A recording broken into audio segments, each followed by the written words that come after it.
Now let us look at an important concept of concentration of a solution. What do we mean by concentration? When do we say that the lemon juice is too sour? Or the lemon juice is too bland? If we add a lot of lemon juice to a small amount of water, we say that the lemon juice is sour. Now in that same amount of water, if I add very little lemon juice, the juice will be bland to taste.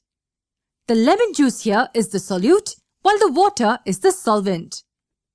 When the amount of solute is higher in a solvent, we call it a concentrated solution. And when the amount of solute is relatively less in the solvent, we call it a dilute solution. The terms concentrated and dilute are relative terms. They depend on the amount of a solute and a solvent.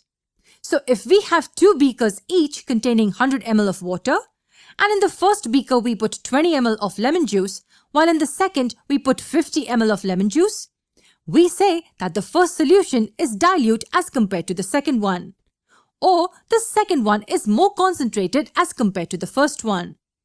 So what exactly is concentration of a solution?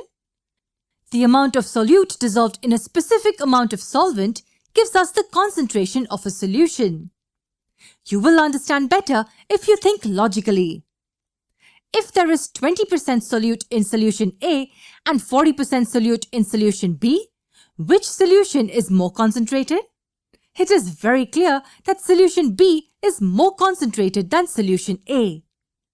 Solution B has a greater percentage of solute dissolved than solution A. What would solution A be called then? It would be referred to as a dilute solution relative to solution B. Now let us look at the idea of solubility. Let me take some water in a vessel. I add some spoons of salt to this water. After stirring it for some time, the salt in the vessel dissolves.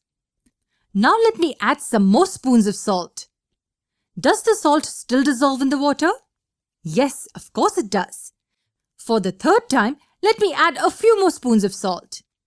Even after constant stirring, the salt does not dissolve in the water.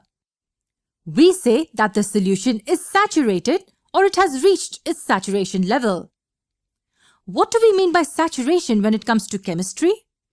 We should know that the amount of solute that can be dissolved in a solvent is limited. It depends on the spaces between the particles of the solvent. When the spaces between the particles of a solvent fill up completely, the particles of a solute have nowhere to go. And hence, the solute particles do not dissolve anymore in the solvent. That's when we say the solution is saturated. Now you know what saturation is. But what if the temperature is increased? The particles of a solvent will move further apart. Now when some more space is created, the particles of the solute will dissolve. So heating can help increase the solubility of a solute. What is the solubility of a solute? It is the ability of a solute to dissolve in a solvent. If the solute can dissolve in a solvent, the solution will still be unsaturated. But if the solute cannot dissolve anymore in a solvent, we call it a saturated solution. How do we express the concentration of a solution? We see that in the next video.